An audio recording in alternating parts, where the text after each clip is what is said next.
All right. Good morning, everyone. Welcome to Kabbalah Cafe. All right. So today we have a very important topic, and the topic is, well, at least the topic that I wrote in the email is called Be a Tzaddik, but it's really about the psychology of a Tzaddik. Who and what is a Tzaddik? We spoke about this a few weeks ago, but today we're going to go much deeper and hopefully a little bit more practical on this. Now, Tzaddik, of course, means righteous individual, and we are going to explore what that looks like today. But first, one of my favorite, especially if you've taken classes with me for a little while, you have seen this countless times to the point that it's like, what? This again? And the answer is yes, this again, because today we're going to go through this in a way that I think we've never done before. How about that? How about that? So let's pass this around and let's take a look together. There's a Hebrew side and an English side. Feel free to use whichever is your fave. And thank you, Toba. And let's go through this. So I'll tell you what we typically do with this. Hey, Norm. Thank God. Doing well. Come on in. Okay. All right. So here we go. I'm going to put this up on the screen. I'm sure when you all close your eyes at night, you probably see this because, again, like, how can you not? We've done it so many times. But again, we're going to go through this in a different angle, different way than what we've typically done. All right, so bear with me. I feel like a customer service rep. Bear with me as I pull this up for our online crew on the Zoom. I'm sharing my screen, and here we go. All right, so this chart, as you know, represents or depicts the 10 Sefirot. What are the 10 Sefirot? Those are the 10 soul powers. 10 powers of the soul are called Sefirot. Why are they called Sefirot? By the way, Sefirot means a few things. Number one, sapir. You know what a sapir is? It's a stone. What stone sounds like sapir? Sapphire. Exactly. Sapphire. Why sapphire? I don't know. It's beautiful, right? It's luminescent. The idea is that the Sefirot shine. They shine, they're luminescent. Also, Sefirot also is related to the word lispar, or like mispar. What does that mean in Hebrew? Mispar means a number. Excellent. Mispar means a number. And the idea is that God created the world with limitation that is connoted by numbers. You know, when you start counting things, 1, 2, 3, 4, 5, etc., it means that there is a certain limitation. You know, 1 is not 2, 2 is not 1, etc. So it's luminescent, it's defined, evoked by numbers, etc. Now, there are 10 Sefirot. These exist on the cosmic level as well as the personal level. Today, we're going to speak about it pretty much completely on the personal level. These are 10 soul powers that we've each been given. 3 are intellectual, connoted by the blue. On my screen, it's a little bit brighter blue. The way I printed it looks like navy blue, which is nice. Then the red ones are the emotional attributes. So each of us possesses the template of these 10 soul powers: 3 intellectual, 7 emotional, and that's what lies under the hood of the human soul. Now, as they exist in their original state, they are pristine and perfect. And when I say pristine and perfect, what I mean is they're healthy. However, the way they manifest themselves in our lives is a little bit less than perfect. And I probably should qualify that by saying it's not only the way we express it is in a way of less than perfection. It's more than that. What I mean to really say is that in their original conception, each of these powers is healthy. Love is healthy, boundaries is healthy, compassion is healthy. In their original conception, and theoretically, each one is healthy. However, the way they exist in the human heart, in the human psyche, is not always perfect. Why? Because human beings are not so perfect. So let me give you an example. And what I really want to do is I'm going to go through each of the 7. I'm not going to go through the 3 intellectual faculties. I'm going to go through the 7 emotional ones and describe what it looks like in a healthy way and what it looks like in a very unhealthy way. Yeah. Where did it come from? So good question. This concept is an ancient Kabbalistic concept. The ancient Kabbalists, this goes all the way back to Sefer Yetzirah, which is, we're not sure who wrote Sefer Yetzirah. That means the Book of Formation, but it's one of the oldest Kabbalistic works. Some attribute it to Abraham, like Abraham of OG Abraham, the original Abraham. But yeah, this is an ancient Kabbalah concept, and I think it resonates in that we feel these ideas. But usually, just to clarify what I'm trying to say, is usually we go through these and talk about what they should look like. Today, let's talk about what sometimes they do look like, i.e., the distortion of the pure power. So it's like there's a pure power, but then it's a little distorted. Now, here we go. And by the way, this is not a judgment, just to qualify, this is not a judgment, it's a reality. We each struggle with a healthy version of these versus an unhealthy version of these. So let's talk about the first one, chesed. Chesed is defined here as loving kindness, which is an interesting definition, but chesed can also be defined as closeness or the desire to get close. I once heard somebody give a definition of love. He said that love is a feeling of closeness and the desire to get closer. And I thought, that's a pretty good definition, right? What is love? It's like you want to get closer. Actually, so the same individual said that explains why sometimes in relationships, we find ourselves sometimes, present company obviously excluded, we find ourselves, obviously it goes without saying, we find ourselves creating conflict, like almost artificially creating conflict, right? In order to get back together. Why? Because if love is about the energy of drawing close, what happens when you're close? It's almost like you have to push back off in order to get closer again, to get that process. I'm not weighing in on healthy or unhealthy on that level, but the point is that love is about closeness. That's the healthy form of love. So love would mean close with family, close with friends, right? Many different relationships, in many different relationships can chesed be manifest, but in all these relationships, it is about a closeness. However, that's the healthy form. Healthy closeness is great, but what's the distortion? What's an unhealthy version of, oh, I have it. I wrote this out already. Oh, but then I'm going to give it away. All right, I don't mind. Okay, hold on. Now I have two handouts. All right, so for the online crew, you just have to trust me. Take my word for me. 7 deadly traits. We're going to go through this together. Okay, here we go. I know I'm literally interrupting myself mid-sentence, but I don't mind. I let myself. Yeah, it's just one page, double set. Okay, so yeah, please take a pass. Here's the deal. Every healthy trait can also have an unhealthy, distorted state. So what's the distortion of chesed, of love, of closeness? So I put it here on this list as obsession. What is obsession? Obsession is where you're unhealthily, right, close or obsessed with something. One could also formulate this, nothing is set in stone over here. It could be obsession. It could also be addiction, which means wanting to get close to something to the point where there's no boundaries in that closeness, right? Where you're consistently getting close to something again and again and again to the point that it's too much. Too much of a good thing is obsession. Too much of a good thing could be addiction. And again, I'm not trying to necessarily use the word addiction in a clinical sense. But again, the notion of chesed being healthy closeness also can breed chesed, the unhealthy version, right? Coming soon to a theater near you. No, but chesed, the unhealthy version, is obsession, stalking, right? Whatever. I mean, there's different forms of this. We should never do these things, right? Don't be a stalker. The point is that, right, that unhealthy closeness, there are forms of unhealthy closeness. Let's talk about gvura for a second. Gvura is severity. Translate here severity. But we always explain gvura as boundaries. If chesed is attraction and closeness, gvura is the opposite. It's pulling back, pulling away, which, by the way, is very healthy. It's very healthy to create boundaries. In a relationship, it's good to give the other, hey, good morning. Hey, wow, good to see you. Welcome. Oh, yeah, it's been a while. Katerina, good to see you. Wow. All right.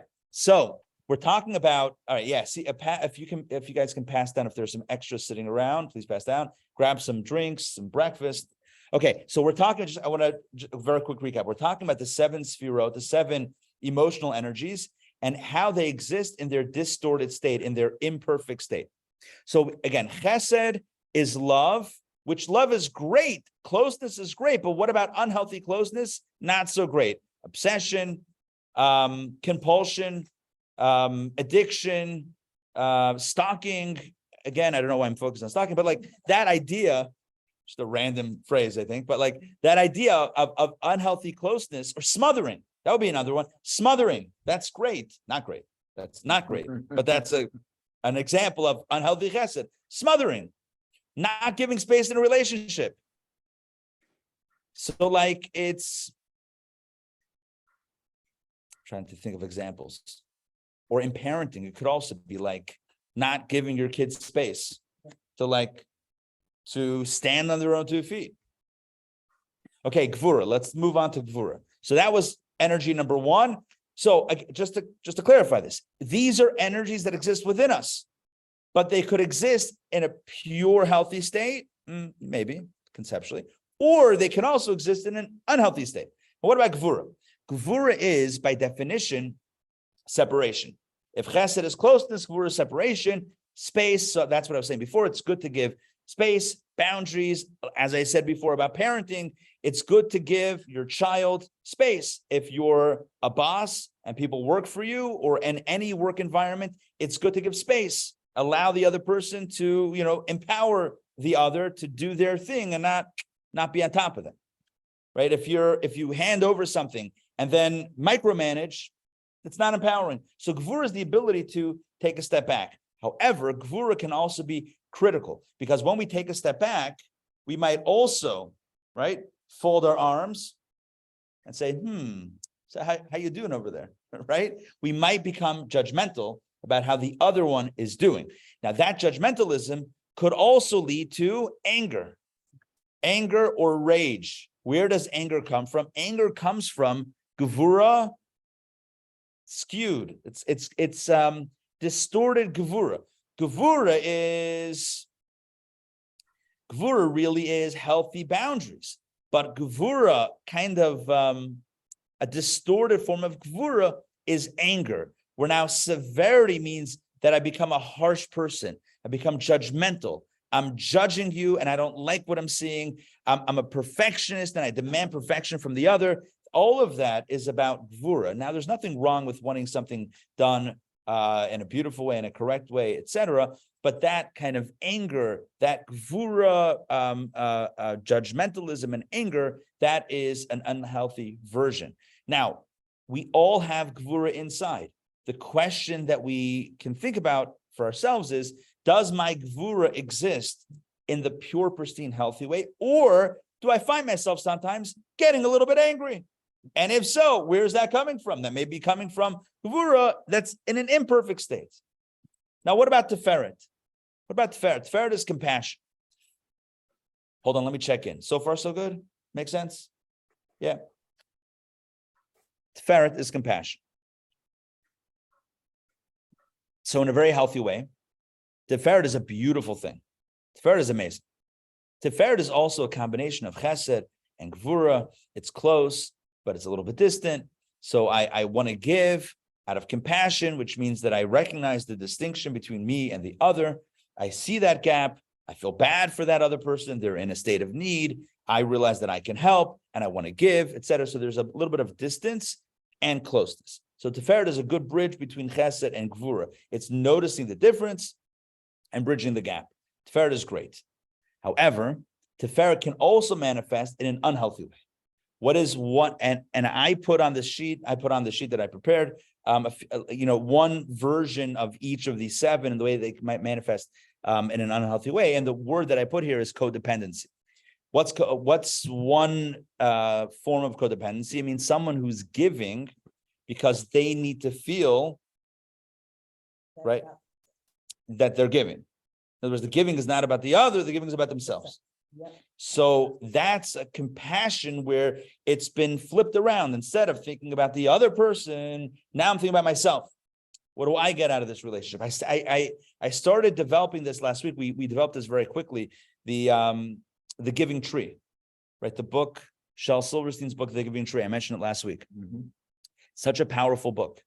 It's when you read the book, so it's a beloved children's book, but when you read it, it's a little bit, so some people love it and some people are totally creeped out by it. It's like, what is going on here? Some people are like, I love it. I read it to my kids. And some people are like, I would never read it to my kids. Who wrote this stuff? And I think it's a brilliant book and a cautionary tale. And I said this last week, and I've shared it before in other contexts, but it's a very important book, because what it shows is the danger of giving for giving in a way that creates a dependency. So Tiferet, the ultimate version of Tiferet, is giving in a way that is sustainable. In other words, as Maimonides says, the greatest form of giving, right? If someone is down on their luck and you care about them, the greatest form of giving is not giving anonymously. The greatest form of giving is teaching them how to fish, right? That's the greatest form, right? Somebody needs training, helping, mentoring.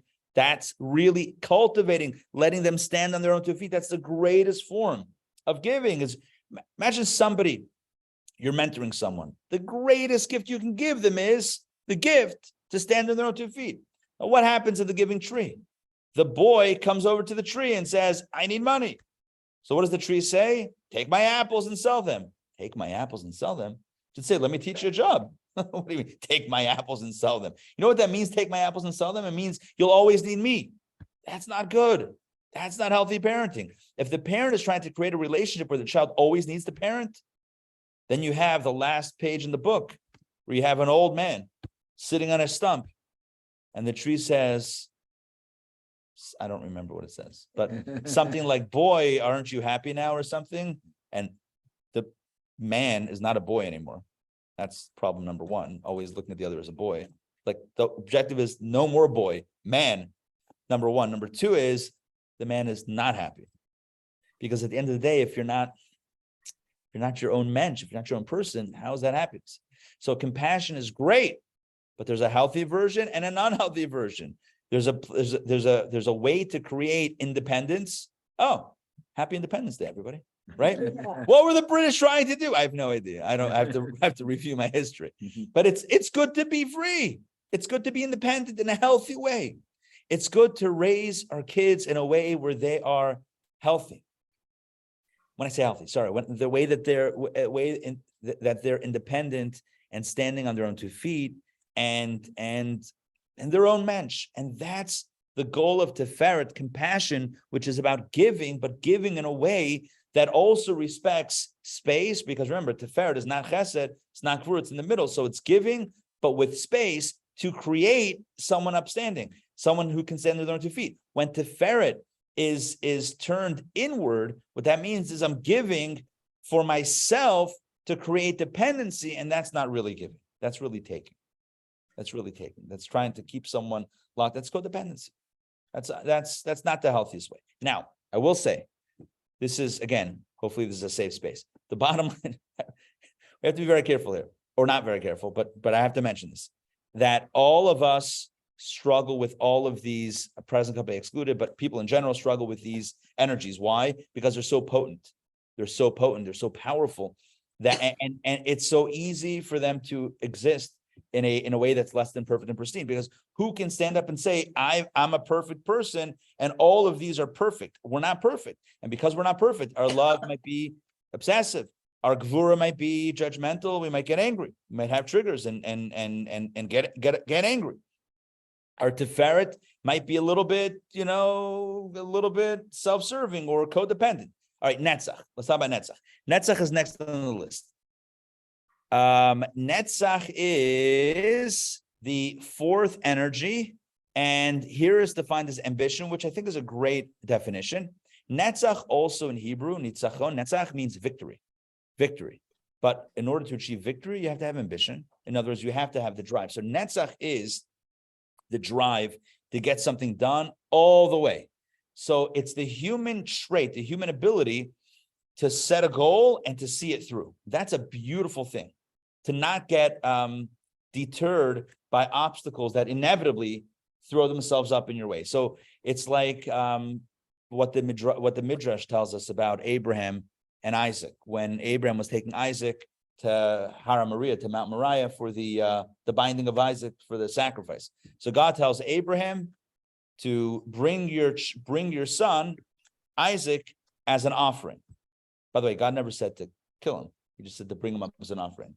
Once he did, the angel said, all right, you brought him up, take him down, right? And go out for pizza. No, that might have been an awkward, huh? Yeah, offer a lamb, right. So they're going on the way. The Midrash says that in the middle of the way, Satan, the negative energy force manifested itself as a river or as other obstacles. And they kept them, and Abraham kept on going. And as he went in, similar to the sea, of course, that biblical story, but the water disappears, the obstacle moves away as he goes through. The point is that as we go on our path in life, we have goals, right? It's like you're playing golf and there's a flag, and you're going, that's where you need to be. Personally, I would probably find myself in the rough or in the water, but whatever. But like, right, that's where you're headed. It's got a pole, it's got a flag, there. However, along the way, I don't know, sharks, alligators, water hazards, sand hazards, stuff gets in the way. The question is, how dedicated are you to get to that flag? How dedicated are you? That's where Netzach comes in. Netzach is the human ability to see your vision, goal, whatever, through all the way to the end, despite the obstacles that pop up in the middle of your way. Netzach is pushing through. That's a great trait. However, there is a distortion of Netzach, or there's an unhealthy manifestation of Netzach, and I put it here as ruthlessness. Ruthlessness, which is a very hard word for me to say right now for some reason, ruthlessness is an unhealthy distortion of Netzach, because it's Netzach gone extreme to the point that one may step on someone else or harm someone else on the way to their goal. How many times have we seen people on their way to climb the ladder of whatever it is, whether it's corporate or relationships, that on their way to whatever goal they don't mind doing things that are not so kosher, that are not so okay, right? But I have a goal. Hold on. Machiavelli. Was it Machiavelli who said the ends justify the means? Yeah. Wow, my social studies teacher, Mr. Jesse, be very proud of me right now. Mm-hmm. He was a great teacher. He's no longer with us, but he was a great teacher. A few weeks back, when we talked about the Tzaddik and the people in the middle, and all these traits are within us. And Yes. Yes, that's where we're going with this. So the Tzaddik, so just to kind of, right, so Larry, just to touch on what you're saying, the Tzaddik, the righteous person, all 7 of these are in a healthy space. The rest of us, the 99.999% of us, we sometimes have moments of manifestation like this, where our love is a little bit obsessive, our gvura gets a little bit angry, our compassion is maybe a little self-serving, our netzach might be a little ruthless. You know the biblical story of Boaz? Yeah. My favorite question. What was Boaz like before he got married? Ruthless. I'm here all week. He married Ruth. Anyway, so Netzach, yeah, just in case. Okay. So Dr. Maxey, they don't get better over the years. They really don't. All right, so Netzach is ambition, but Netzach also could be very ugly. Netzach could be devastating. Netzach could be, wow, I don't want to use the word manipulative. Netzach can be very harsh and very fierce and very just like very angry, not angry, very harsh. Okay, that's Netzach. That's the distorted form of Netzach. Hod. Let's talk about Hod. Hod is translated here as devotion. Yeah, maybe not. I like a better translation for Hod. I prefer Hod being the ability to yield and humility. So if Netzach is the ability to push your agenda all the way through, Hod is the ability to pull back. So in a conversation, Netzach is, here's what I think. Hod is, what do you think? That's great. That's why they're on opposite sides of the pole, if you notice, right? Because they balance each other. So netzach is ambition, pushing. Hod is, I know it says devotion, but take my word for it. Ignore it. I know what you're thinking. Why didn't I just change the definition? I don't know. That's a very good question. It's literally, I have a Word document open in front of me. I could change it. I probably should. Anyway, Hod is but Hod is about yielding. It's about sorry, say it again. Could be compromise. Yeah. The effect of Hod would be compromise. Hod in and of itself is more just taking your foot off the gas. If netzach is gunning it, right? It's like you're just 0 to 6, boom. Hod is putting on the brakes. Hod is listening. Hod is it's focusing on the other, whereas netzach is about me and what I want, etc. Now, Hod is very, it's a very important character trait. It's a very necessary character trait. But as I wrote here in the list of distortions, it sounds way too official, the list of distortions, which is not what I called it. I called it 7 deadly traits. Hod would be more along the line, in its negative state or distorted state, it would be more along the lines of meekness or weakness. It would be the inability to stand up for oneself, or the inability to offer one's opinion, or the inability to believe in oneself. That would be a negative manifestation or negative form of Hod, where a person is not just able to hear out the other and give space for the other, but the person is almost unable to assert their own self. The point where a person, you find this sometimes in relationships where a person might lose their own identity in the context of being open to the other. So the Kutzker Rebbe once said, he was a great Hasidic rabbi who lived a few hundred years ago, Rabbi Nachum Mental of Kutzk. Not a Chabad Rebbe, but of the Hasidic, of the Hasidic dynasties. And he had great lines. Like, for example, some of his lines are, there's nothing as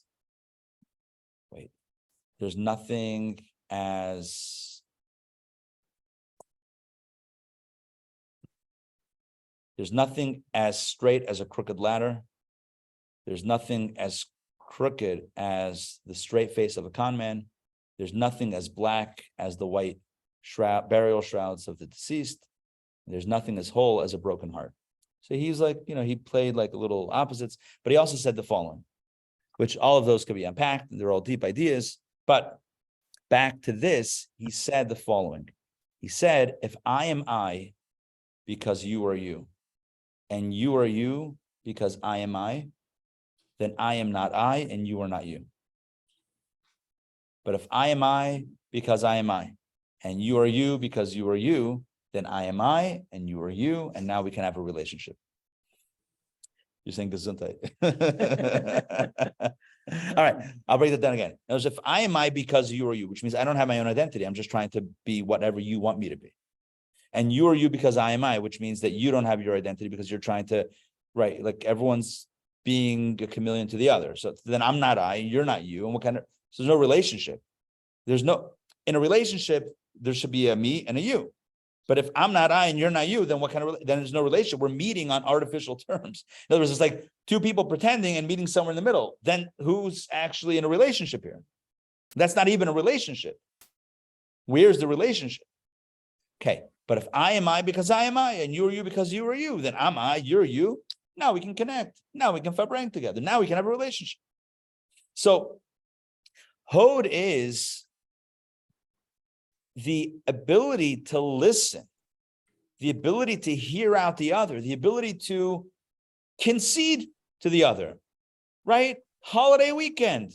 Where do you want to go? What do you want to do in this holiday weekend? Should we climb a mountain? Should we go boating? Should we go to the movies? Should we go, I don't know, just right, whatever. Where should we go? The beach, the mountain, where should we? Netzach is, this is what I want to do. And sometimes that can go too far. But it's good to say what you want. Hod is to listen, but going too far, it's, I have no opinion. And that's not real, because everyone has an opinion. It's okay to listen. It's okay to compromise. It's healthy to compromise, more than okay. It's necessary to compromise. But the problem with Hod is, when Hod can go too far, is that you stop knowing what you even stand for. If you stop knowing what you're about, if you begin to question, who am I? I got lost in this relationship, or I got lost in other people's opinion. I don't even know where I stand anymore. What do I want? That's when Hod went too far. Does that make sense? I wrote meekness. I just couldn't figure out a word for that, a single word for that. I don't want to go into more than one word. That's not a clean list. You got to have one word. Meekness, I don't know. Lack of self-identityness. How about that for a hyphenated one word challenge boggle championship thing? All right, Yesod. Yeah, you guys with me so far? Make sense? Okay. Yesod. What is Yesod? Yesod is bonding. What is Yesod bonding? Okay, it's an interesting term. Yesod is also related to the notion of relationships and intimacy.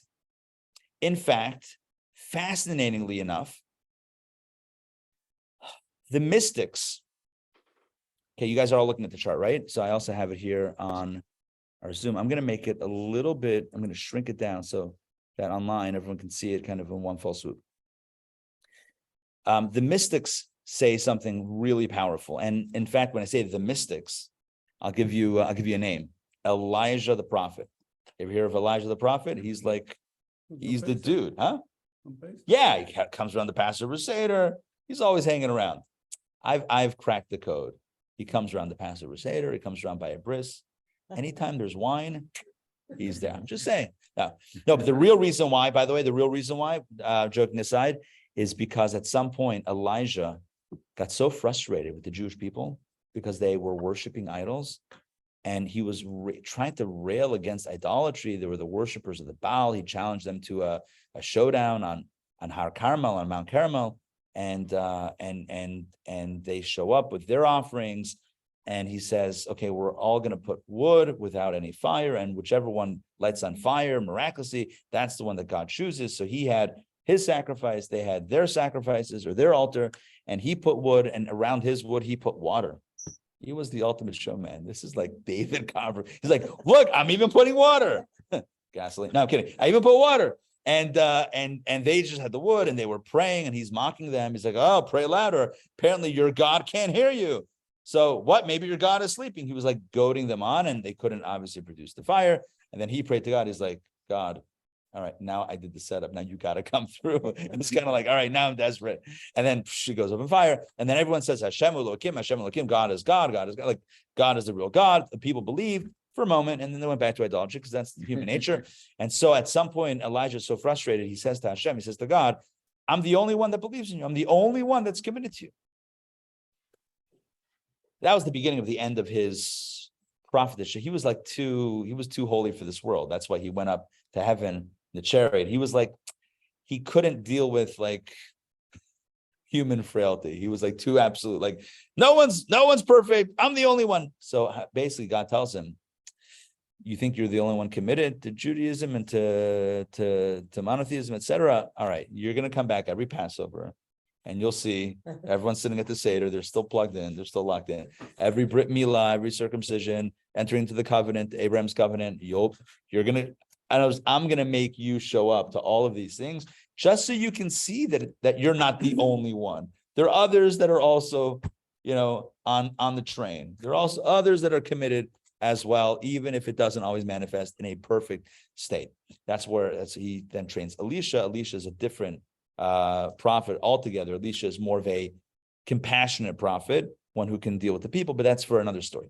Back to Yesod. So here we go. So Elijah the prophet says as follows. When you look at, and this is beautiful, by the way, we say this in the prayer book. It's Friday before Kabbalat Shabbat, before the evening service, Shabbat, Friday night service. So there's an excerpt called Pasach Elio or Patach Elio. Elijah opened and said, and it's this beautiful Kabbalistic teaching, authored by Elijah the prophet, who was a Kabbalist. Certainly, he was a prophet. He saw spiritual things, and he spoke about it. So he says the following. He says, if you look at this chart of Sfirot, here's what you notice. It kind of looks like the human torso. Well, maybe you have to squint really hard. But if you squint, move it around, And after a few l'chaim, so then maybe it'll look a little bit like the human torso. So he says, chesed is the right arm. Gvura is the left arm. Tiferet is the torso. Netzach is the right leg. Hod is the left leg. Yesod is the bottom of the torso. Elijah the prophet. Siyuma de Gufa, he calls it, the end of the body, which obviously is referring to the end of the torso, which is the space in which physical connection and intimacy happens.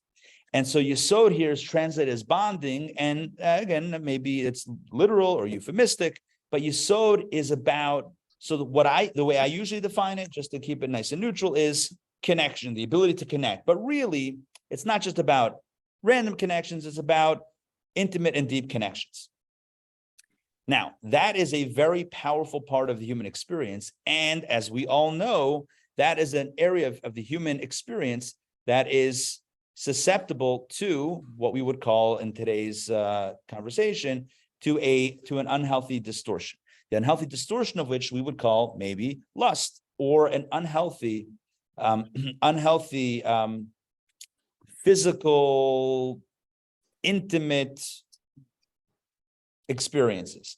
And when I say unhealthy, I'm not imposing any framework right now, but it's just the idea of being of engaging in that area in an unhealthy way, whatever, however we can define that, in a lustful way, etc., in a way that is not not a holy way. So in this context, what we're seeing here is that some of the major drives of our soul, the drive to love, the drive to create space, the drive for compassion, the drive to let go, the drive to connect in a deep and intimate space, all of those are beautiful things. And yet they can also be manifest in unhealthy forms, in ways that can be sabotaging as well as hurtful to others, right? Certainly Yesod can be an experience that is very hurtful to others, as well as hurtful to ourselves. So all of that is how the Sfirot exist in a pristine state and also in a distorted state. Let's go to the last one, Malchut, leadership. And Malchut leadership also can be distorted. Of course, that's today's premise. What is Malchut? Malchut is leadership. As we've discussed many, many times, leadership is a very healthy trait. The ideal of leadership is really what we would call servant leadership, which means to be there for the other, not for one's own self, not for what you get out of it, but literally to help someone else. Different than, well, I mean, it's along the same center line as compassion. So it may sound a little bit like compassion, which is helping someone. But in leadership, this is more of kind of giving a vision, a leading. A king would be Malchut. Literally, the word melech is king. So Malchut is about leadership, kingship. It's about guiding someone to a greater place. And all of that is healthy, especially when it's done from a place of humility. The Torah says something about a king. The Torah allows for Jewish kings, which, by the way, that itself is interesting, because kings notoriously have been corrupt. Even Jewish kings became corrupt. I don't know what I'm saying even, but even notwithstanding the safeguards the Torah provides, Jewish kings weren't always so kosher. The Torah says shouldn't have too much money. The king shouldn't have too much money, too many wives, too many horses, right? Yes. Right. It's like, what's up with that? What's interesting about that is you think horses just mean like not having too many possessions, right? Not having too much stuff. Which is a good thing, because if you're about really leading people, then why are you making it about you and your horses? But there's also another reason, the literal reason, which almost like takes the fun out of the conversation, is it says the horses back in the day were found in Egypt. The horses were found in Egypt. And so the message was, don't have too many horses, because then you'll find yourself going back down to Egypt. And once we were out of Egypt, There's no turning back, right? Don't lead the nation back to Egypt. Stay away. Don't have too many horses. But I think it's also primarily from a possession, indulgence perspective. But all of that are the safeguards of leadership. The problem with leadership is that, again, it's oftentimes throughout history, it's become corrupt, where the leadership is less about the other and more about self, where it becomes completely about self and my self-interest and what I want to do. And I want to, tell people, I want to boss people around. And that really, so I put here in the list of the 7 deadly traits, the distorted form, I put that as manipulation. I was actually debating a few different versions of like what that sounds like, what that looks like. Dictatorship, maybe aggression, but I thought manipulation was an interesting theme to focus on in distorted malchut, because someone who's in a position of leadership, there's a lot of influence that happens there, and when the leader is using that for their own purposes, that's very manipulative. That means that I'm allegedly helping you, guiding you, mentoring you, and in the meantime, it's really about self-interest and manipulation. I mean, maybe manipulation is a little too soft for this, but this sort of malchut is very dangerous. It's very corrupt and it's very hurtful. So, all told, we have these 7 energies inside, and in their source state, they're pure and beautiful. But as they exist within us, it might not always look so perfect. Our love might be a little bit selfish or obsessive. Our gvura might get a little angry. Our teferet might be a little codependent. Our netzach might be a little bit too ruthless. Our hod might be too meek. Our yesod could be too lustful. And our malchut could be a little too manipulative. So that's the problem with, those are the potential pitfalls with these energies. Why am I saying this? The reason why we're discussing this is to differentiate the experience of the tzaddik with the experience of everyone who's not a tzaddik. The tzaddik is someone, by definition, this is the way we're defining tzaddik. A tzaddik, by the definition of Kabbalah and Chassidut, the mystical definition of a tzaddik is not someone who most of the time does the right thing. That's 60% good stuff. Like in a judgment, if you're more than 50% good, we'll call you a tzaddik. But that's not what we really mean by the term tzaddik. A tzaddik really is someone who inside is pure, which means their love is healthy, their gvura is healthy, their compassion is healthy, their netzach ambition is healthy, their hod humility is healthy, their yesod intimate relationships healthy, their malchut leadership is healthy. The tzaddik doesn't have a distorted form of these energies, although they conceptually could be distorted. Within the tzaddik, everything is in its pure, undistorted state. Does that make sense? That is literally the definition of a tzaddik. Yeah. And what about someone who's not a tzaddik? Someone who's not a tzaddik, it's more complicated. I would venture to say we know what that looks like, right? We know that we look inside, and our love is not always pure, and our boundaries are not always pure, and our compassion is not always. We exist with this struggle between finding pure expressions of these powers and finding ourselves sometimes feeling, wanting, manifesting not so perfect versions of these energies. And so again, a tzaddik is someone who on the inside, all of these are in their pure state. A non-tzaddik is someone who these energies are in an impure, in a not perfect state, an imperfect state. So what is the Beinoni?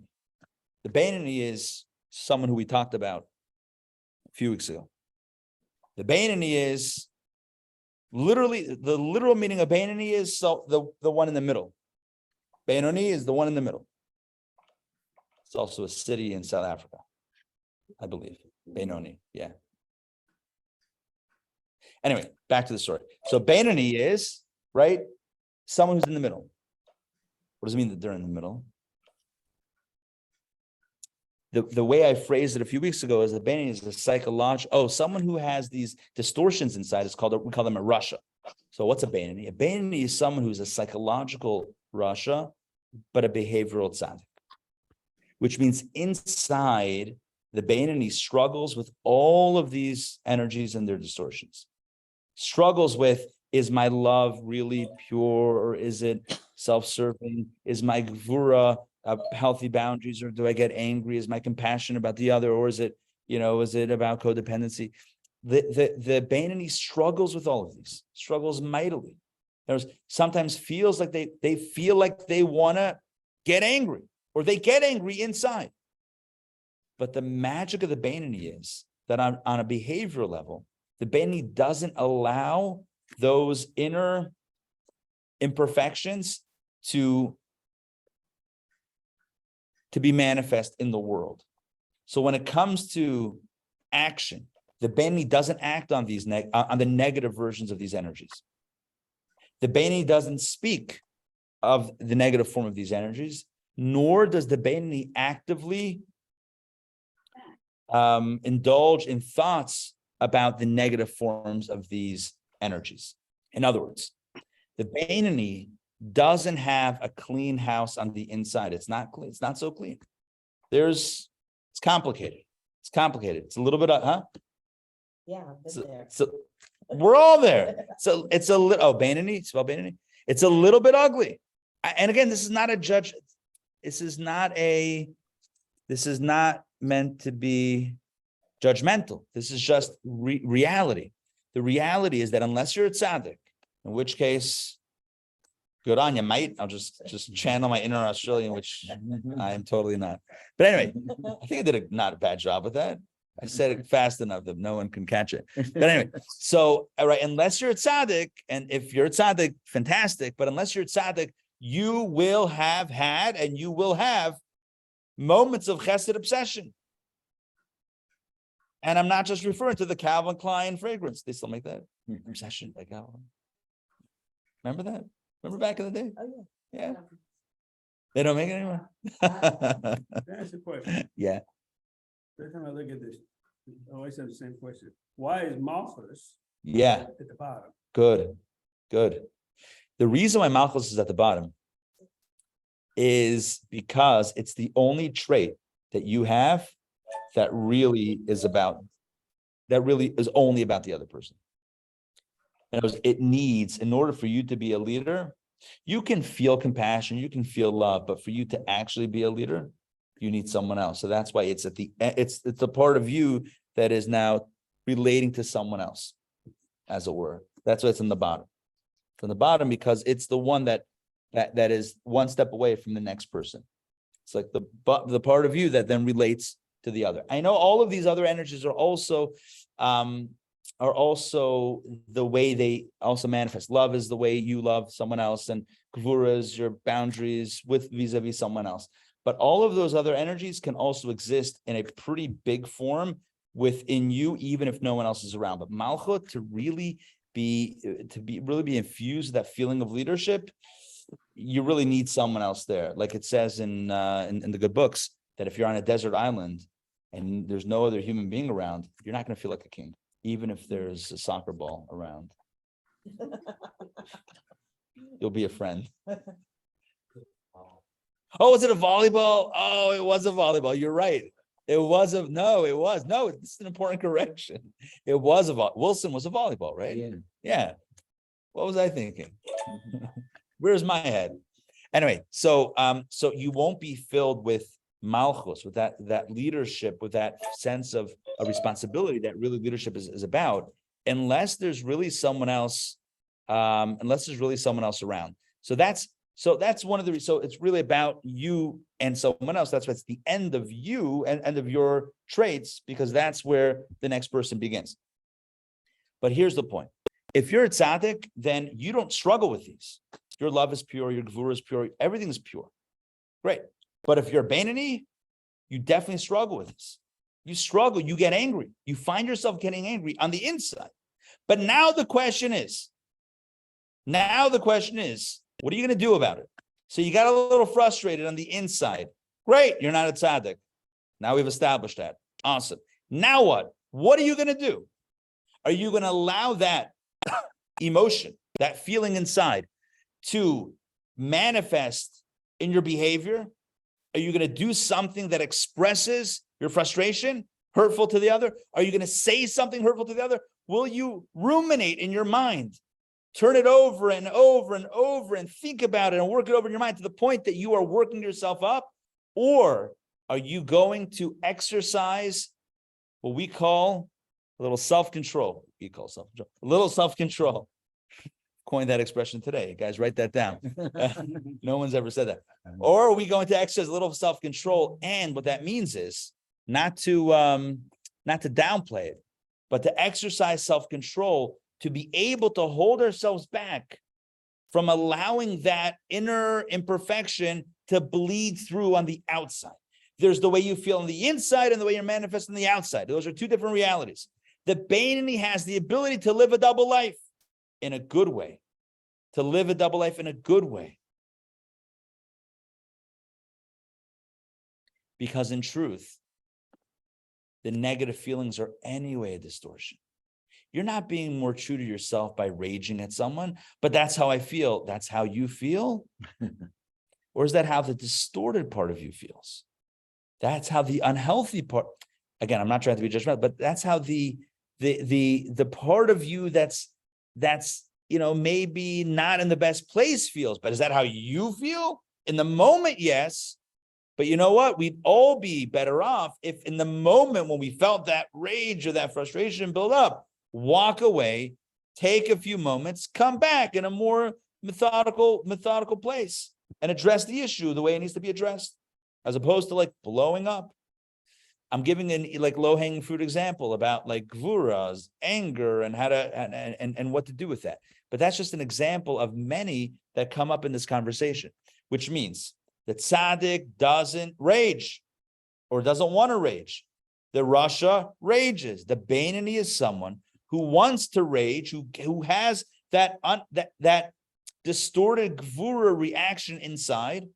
But here's the key to the Beinoni. The Beinoni is someone who has worked on themselves over the years to be in control, to feel the feelings, take a deep breath, and to manifest in a healthy way and not in the healthy way. Again, leading that double life. That's why I said the Beinoni is a psychological Rasha, and internally they feel the same way like a Rasha, but on a behavioral level, they're a Tzaddik, behavioral Tzaddik. Okay, and again, when I say behavioral, I don't only mean in action, but on the three levels of thought, speech, and action. Now, with thought, I mentioned this before in previous sessions. I'm sure you've heard this before in other contexts. It's very important to remember that there's two dimensions of thought. There is what we would call subconscious thought, and then there's active thought. Subconscious thought are the thoughts that come to your mind. It's like what your subconscious pushes to your conscious mind. That's all of that is almost, you're not, that's beyond your control, what comes to your mind. But where you are in control is, what do you then take that and run with it? Or do you say, nope, and redirect your energies? It's like, there was once a rabbi who was fabrang, and he said, it's always the double take, right? It's the double take that's your responsibility. The first take, it's not your responsibility. The double take, that's your responsibility, right? It's like looking back. It's like what comes to the mind, you didn't make that happen. That's beyond you. But if you look back at that again in your mind, the double take, now that's on you. Now that's your culpability. So What's the word you said? Subconscious for the first one. Yeah. What do you call it? Second? the second one, I said active thought. Because the subconscious, realm of the human being pushes the thoughts to the conscious thought, but that doesn't have to become your active thought, what you're running with. You can feel it and you can sense it and you can say, oh, let me redirect my thoughts. So this is now getting back to the context of our text. So, and it's very important to remember, and I think it'll be helpful to remember this with numbers. There's 7 emotional energies that can either exist in a pure or distorted fashion, or healthy or unhealthy fashion, as we discussed at length today. In addition to that, there are 3 not powers of the soul, but what we would call garments of the soul. This is really important. And we started developing this last week. Garments of the soul are not the soul itself, not the soul powers, but they're the expressions of the soul. Just like clothing expresses who we are or expresses our mood, right? So like if you're feeling happy, maybe you're wearing yellow. No, I don't know, whatever. Conceptually, right? But our clothes reflect how we feel, right? Our clothes manifest and express ourselves. So too, we have modalities of expression.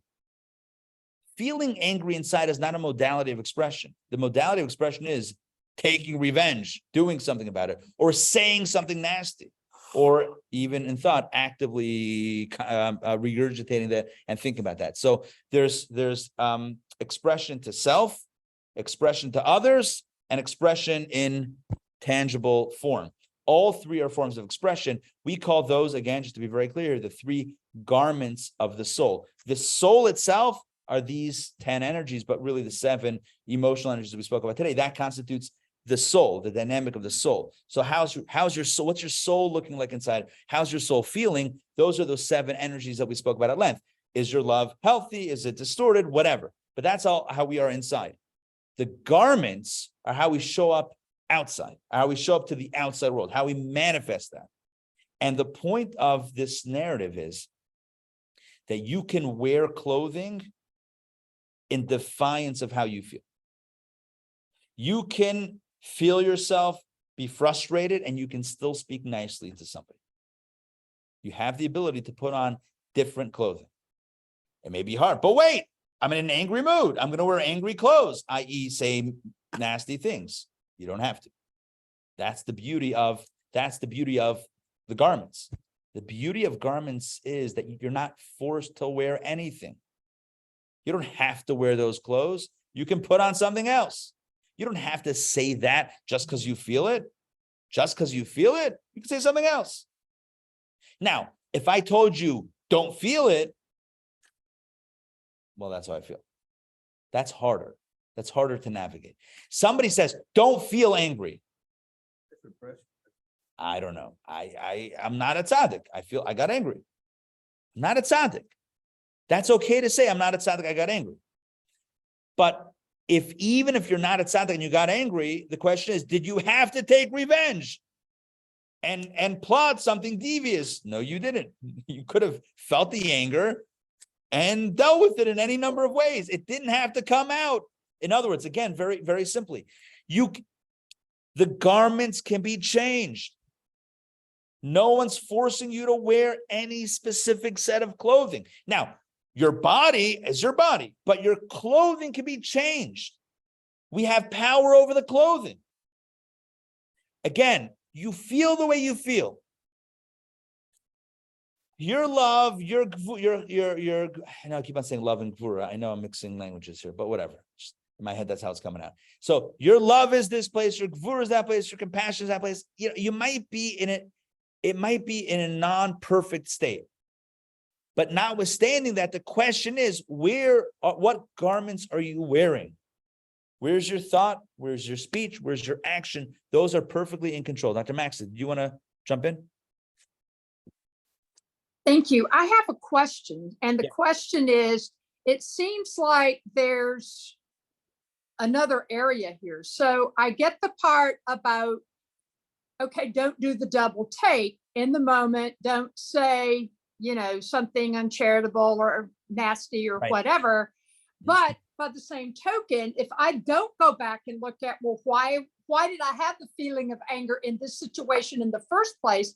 And if I am not reflective on that and look within to continue to work on myself, the 10 spherot that my soul is composed of, then how do I get to a better place where I don't have to have the battle of squelching anger and quickly changing garments when something causes me to feel anger? Excellent question. And I'm going to say that's more than a question. That's actually a statement. In other words, that's exactly what has to be done. You are absolutely correct. In other words, what I'm describing here is you feel one thing, but you hold yourself back and put on a different set of garments than the ones that you're feeling inside. And what you're suggesting is, yeah, but how sustainable is that? How long is that how long is that gonna work? How many times am I gonna like feel rage? Hopefully not, but let's conceptually and still smile and say something nice. How before I explode, right? How sustainable is that? And if I'm not doing the internal work, are my garments at some point not going to reflect the way I feel, and it's going to come out pretty ugly? The answer is you're absolutely correct, which is why at the second step is to do the internal work. And that's exactly where we're headed with this conversation.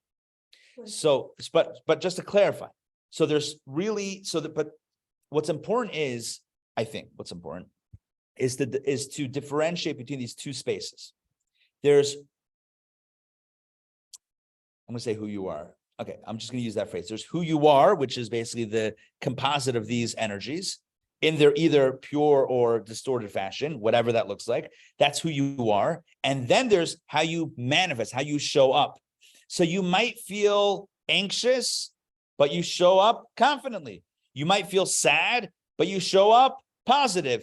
You might feel angry, but you show up pleasant, right? I mean, that's possible. The point is there can be a disharmony.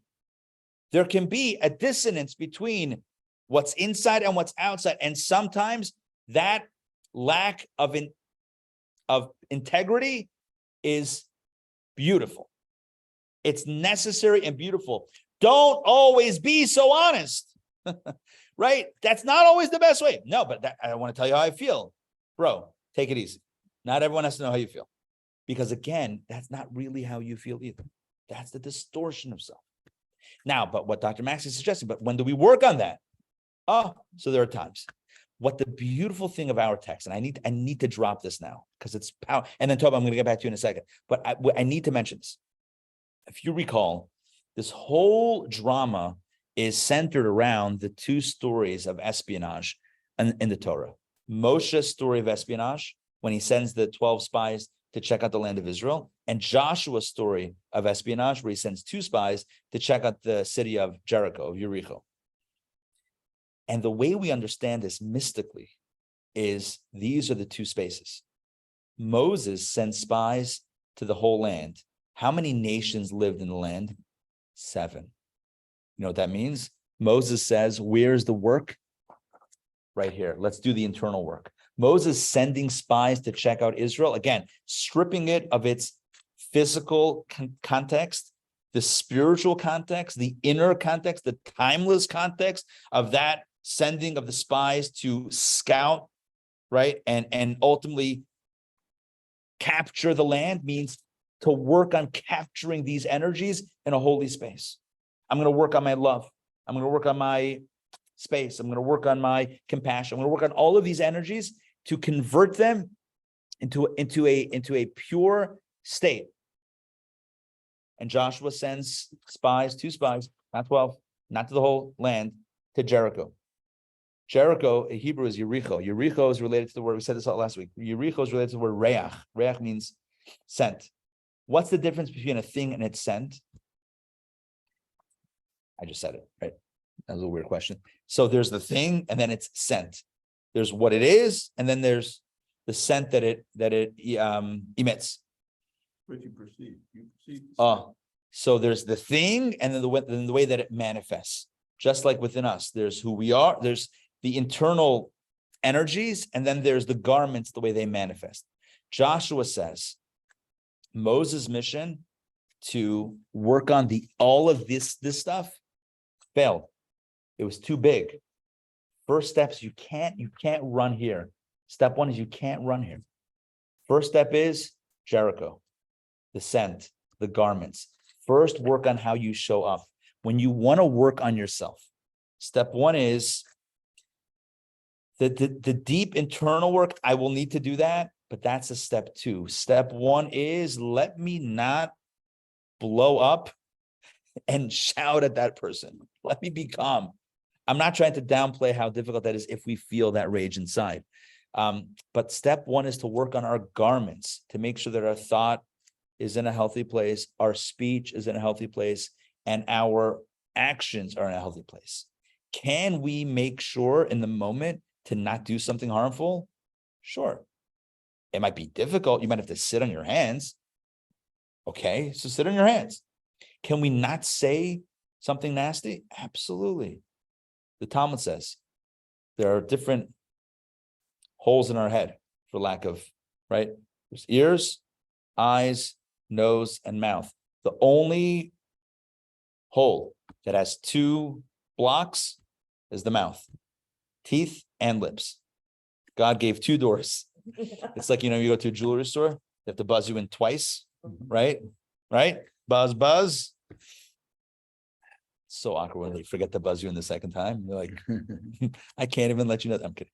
Never happened. But like, anyway, so right. So the teeth, so eyelids, there's 1. Ear, I don't know, conceptually, whatever. Nose, 1. Mouth, twice. God says, I gave you 2 blocks and you still can't hold yourself back. The Talmud says it regarding lashon hara, speaking ill of someone else. Yeah. God gave us 2 layers of security, so that in case we find ourselves wanting to say something that we shouldn't, there's 2 options to shut that down. Okay, that's speech. And thought is a little harder.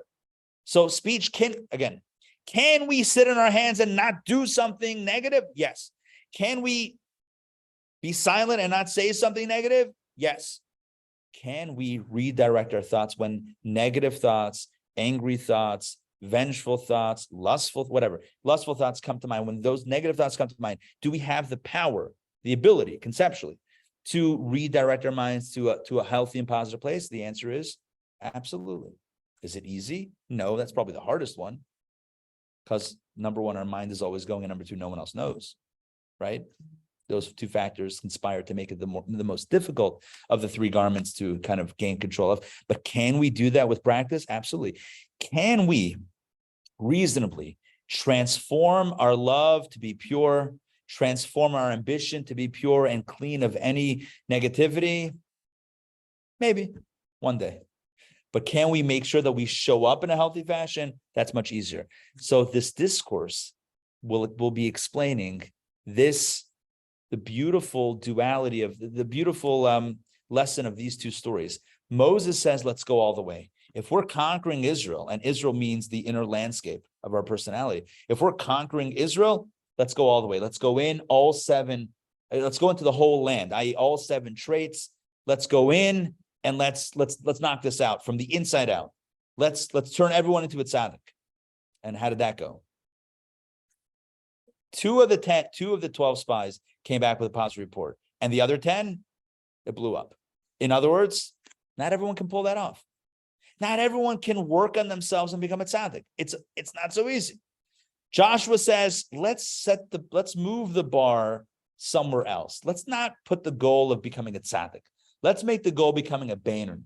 Let's make the goal not being perfect or not feeling perfectly inside. Let's set the bar as, let me show up in a healthy place. Now, let me think the healthy thing, say the healthy thing, and do the healthy thing, despite what I feel like inside. Is that sustainable? Yes, that is sustainable. And that's what actually, that mission succeeds. So that's the message of these 2 stories. And all of this sets the stage. So that was the agenda of Moses, the agenda of Joshua. Moses' agenda didn't pan out. Joshua's did. And this is where we're going to leave it, with this cliffhanger. And this is what Dr. Maxey said before, which is right where we want to be at. But what's the long term? Is this sustainable? To feel one way, but to act in a different way? Is to act in defiance of ourselves. We call this white knuckling. It means like, I really want to, but I'm going to squeeze myself and hold myself back. I mean, how long can I sit on my hands before it blows up? How long can I close my mouth and not say the thing I really want to say before it comes out? How sustainable is that? There's at some point we're going to have to work on the inside. So as we'll see in our text, that's why the Torah tells us the story of Moses' spies. One might ask the question, if that mission is not achievable to work on the inside, then why do we read about it in Torah? If Torah is a guidebook for living, why do we read it? Just that it's a failure? Don't do this. This is not going to work. there's a positive message here. And that is after you send the spies of Joshua, after you work on your outside, after you work on the garments, then it's time to turn on the inside and to once again send those spies that Moses did to work on the inside. And this is why I really wanted to get to this today inside, but I wanted to also make sure we got the other stuff. On your handouts, you'll see this and you can take it home and read it. There's a section called the oath, I believe. Is that what it's called? Yeah, the oath. The Talmud says that before the soul is sent down here into this world, before it's paired with the body, the soul is administered an oath. And the soul is made to take a promise, right? I picture like that oath. Is that how you do an oath? And Right hand on the butt. oh, right hand. Oh, I bet. Right hand. I'm left-handed, so it's Who knows? Anyway, so the oath, the soul takes an oath, and the first thing the oath says is Tihi Tzaddik. If the oath is Tihi Tzaddik, you have to be a Tzaddik. And the oath, and that's the oath administered to the soul. And the question is, be a tzaddik. We just said you can't be a tzaddik. You cannot be. Best you can be is Beinoni for most people. And so what we'll see as we develop this concept is that the goal of striving to work on the inner part of self, the Moses effort, is a critical piece of self-growth. So yes, the first step is work on the garments, and that's the part that's attainable, and et cetera. But ultimately, there also has to be the internal work to be a tzaddik, to send those spies of Moses to work on the inside. Will we perfect our inside? No. But can we move the needle a little bit more so that we don't always blow up, or so that if we do get angry, it's maybe a little bit less intense than it was? Absolutely. That's what we'll be talking about, how to change the internal stuff, how to work on the inside, starting from the outside, but how to ultimately work on the inside. That is the next steps of our conversation. Thank you for joining me today for Kabbalah Cafe. Hope you enjoyed it, and it's really great to see you all here. Now, Toba has a question. I also want to make a quick announcement. The quick announcement is, I will be out of town. Let me think about this. I am headed to Boston the end of the week, and I will be gone for about a week and a half, Friday to the following Sunday. So what that means for this class is I'm gone the 9th and the 16th. I'm out of town the 9th and 16th. So, I mean, we could do everything remotely, or we can take a 2-week break and pick it up afterwards. And I think we may do that, just because I'm not sure of my situation in Boston. That sounds weird. Not sure of my situation in Boston. Sounds very like, I don't know. They're coming with the white van. I don't know what's gonna happen. No, but I just don't know, like, streamability, the hotel, how good is the Wi-Fi? I don't know. So let's put it for right now, as we'll take a few-week break to resume on the 23rd. If something changes, either way, I'll send an email at the end of the week. If you're not on the email list, let me know. I'll get you on it. Either way, I will let you know about that. But let's set it for right now. Certainly, I won't be here in person, but let's call it for a short break. I don't like taking breaks in general. I like consistency. What are you gonna do? So you said it would be if you take off those couple of weeks. 9th and 16th, so that's coming back the 23rd. Yeah, I'll be back. I'll be back the 16th, but in the evening. Just so you know, the reason why we're going to Boston is my wife got as part of a cohort of educational leaders that is having a program at Harvard. So Harvard. So she's going to Harvard and I'm going along. I told her I'll carry your books. You have to go to like the university bookstore. Fantastic. Oh, what is it? Like an official t-shirt? I'd get like a sweatshirt. Yeah. That's a Harvard. Yeah, Harvard. My wife went to Harvard. I'll walk through the campus and then tell people I went through Harvard. Or I'll step in and say I went to Harvard. I think both are true. Both will be true. I don't know. Yeah, hold on one second. Toba. No, we have to step back. Okay. You were at the emphasizing mostly aggressive qualities. Yes, Like anger and. yes. And it's a Dominance, right. dominance. What about something like meekness? That would be Hod. And I know. Yeah. That's code.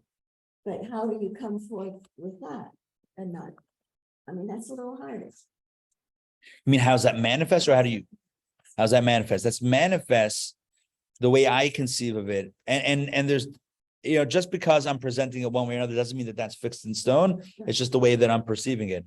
The way I'm perceiving that is that a person shows up in a way that is not self-asserting and thereby does damage to themselves by not, being confident. I understand that, but how do they? Oh, how does that what's their manifest? thought? Oh, what's in a negative way? Well, how is meekness manifested? Meekness would manifest. That's what you do. Right. Meek, huh? Try to be a Mitch. No. But she's saying in a negative way. How would meekness manifest in a negative way? What would that garment be? What is the garment? What is the garment of action? Maybe the garment is enabling. Maybe it's someone's headed down a negative path and you help them because you're too afraid to say no. You don't step up. You don't step up Or you don't stick up for yourself. or you don't stick up for yourself. I mean, that's a little more difficult. than I know what you're saying. Right. I know what you're saying. It's an absence of as opposed to, what are you saying, Sarah? Passiveness. Right. I think what Toba is struggling with is, but all of that is an absence of garment. What would the garment of meekness look like? Or is it just that garment is not having a garment? Does that show up as not doing something? Or is there a showing up? So I think one way of showing up as doing something would be to help something, to help further something that's really not a good thing to help further. Like an alcoholic, like you. Assertiveness, but right, enabling in a way because you're afraid to not. And again, this is Worried about the friendship, like if you sit there and continue to talk to your friend about their bad habits and alcoholism, but then you stop doing that because you're afraid you're gonna lose that friend, so you're keeping that friend out of your selfishness instead of trying to save them. that's one. It could manifest that one way. So it's a good question that you're asking. You have to think about it. And I don't know. I don't think when it comes to any of these items that there's one correct answer. I think this is kind of a template and everyone's experience is different. Even when I was describing it, I try to stay somewhat neutral in the description just because I don't want to impose a definition on any of these that is an absolute definition because I don't believe that they are absolutely defined. I think everyone has a different, like love and closeness and boundaries and distance and ambition and yielding. I think everyone has a different experience of what that feels like for them. And I know everyone has a different experience in that.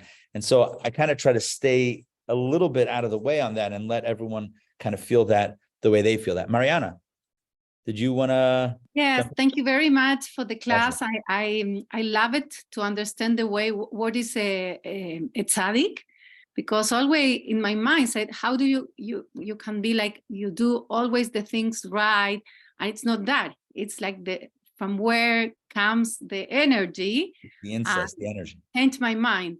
And the other thing is that Ian, my son, was in New York and he went to the OL and he took in the hand these beautiful books. And when he realized, when he paid the books, was your book. Yeah. From inclusion. That's and the book he that I brought wrote. me yesterday for the present, and I cry because I teach in that way in inclusion.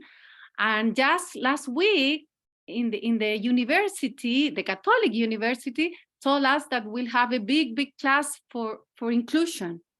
And that comes to my hands in the most right moment.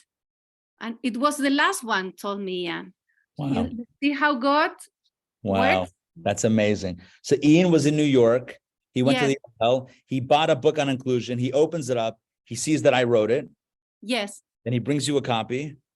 And there's, at the university, there's a course on inclusion. Amazing. Yes. And Enjoy he has mom was the last one. And I took it because it says inclusion in the OL. He went to meet a friend in the OL. And you see. It's amazing. That's amazing. Mm. Wow. Wow. Very special. All right. Amazing. I don't even know what to say. Beautiful. Beautiful. Hashem's running the world. That's for sure. I know. I don't have copies. It's right. I got to speak to the publisher to get it.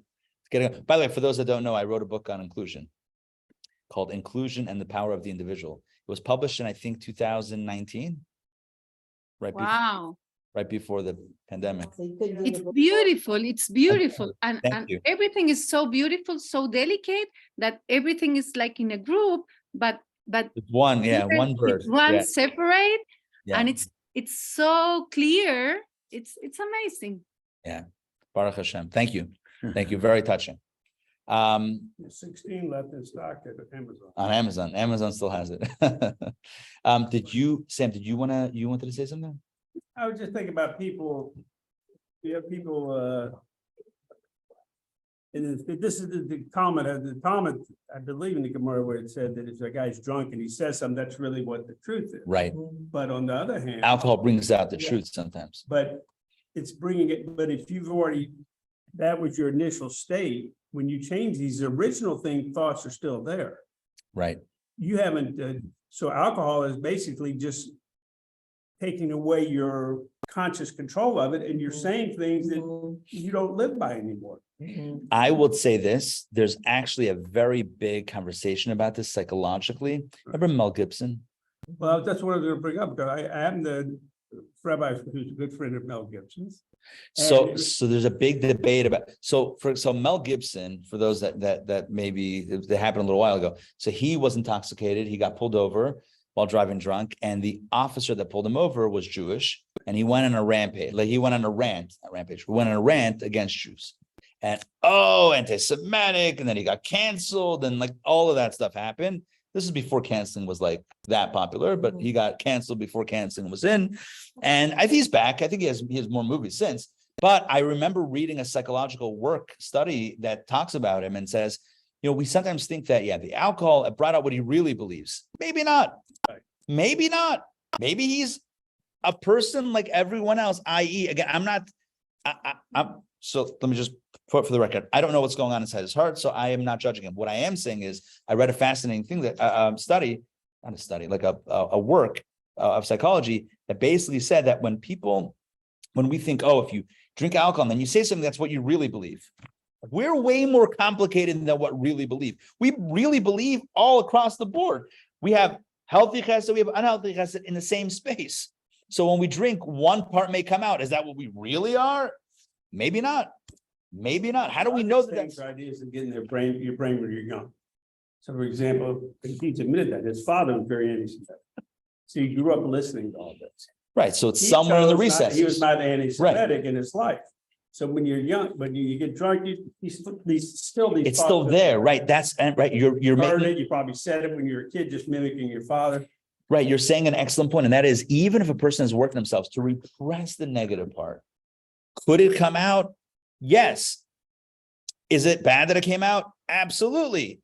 Does it mean that you're rotten through and through, or that you're a complicated human being like most human beings? That's also possible. Again, I think it's less about him specifically and more about the concept of